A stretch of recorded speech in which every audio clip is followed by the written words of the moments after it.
Hey, howdy. I'm Kolsonwhitehead, here to talk to you about my book, The Nickel Boys. So the novel is based on the story of the Florida School for Boys, which operated for over 100 years. The idea behind this reformatory school was an enlightened one. How can we rehabilitate young offenders instead of locking them up with adult criminals? By providing education, life skills, job training, alternating classroom days with work days. From the start, there were disturbing reports of abuse, about violent beatings, sexual assault, solitary confinement. There was a concrete utility shed on campus called the White House, where boys were whipped with a leather strap called Black Beauty.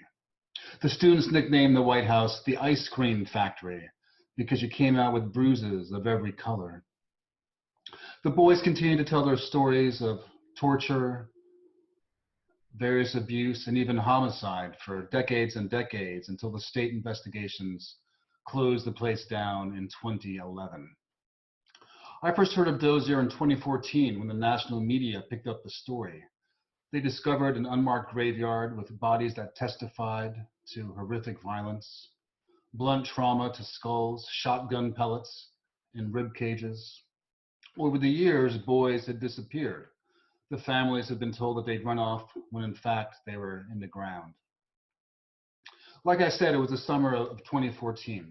Michael Brown, an unarmed teenager, had been shot to death in Ferguson, Missouri by a white policeman. Eric Garner was choked to death in Staten Island by a white policeman. With the rise of cell phone cameras, everyday acts of violence against Black people were being recorded. But the devices didn't capture a sudden spike in incidents. They merely recorded the standard level of brutality. We had the technology to see it now, the new things, the things that happen every day. The way a new telescope doesn't discover new galaxies, it only renders visible the ancient stars that have always been there. Despite the evidence, it seemed in these cases, it seemed with George Floyd, no one is ever held accountable. Dozier provided more proof of this terrible reality.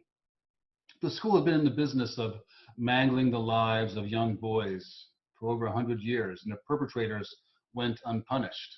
Most of the Dozier survivors who came forward were white, but the majority of students were African American. And I wondered about the Black boys and what a novel inspired by this closed reform school might look like. So I had a place, I needed characters. Sometimes a fragment of my personality makes its way into my characters or the supporting characters, and sometimes not.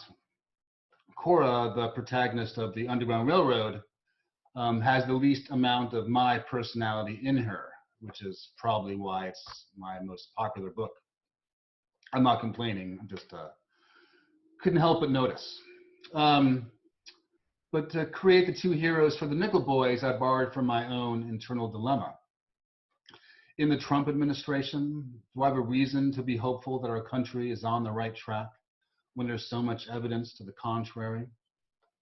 I'd like to think that the world is getting better for my children, for the children they might have someday, the same way my parents and grandparents hoped that their offspring would grow up in a better world than the one they grew up in, with its constant racial injustice that confronted them every day.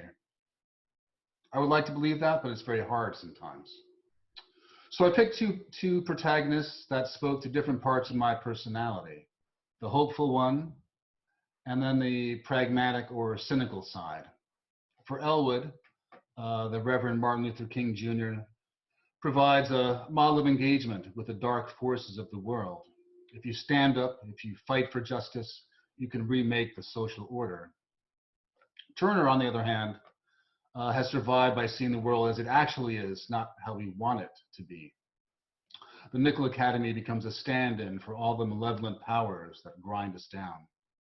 When Elwood and Turner meet inside the school, their debate about how to live and exist begins. And for me, that's the heart of the novel, the war between these two philosophies.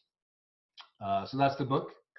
I hope you pick it up. I hope you enjoy reading it as much as I enjoyed writing it.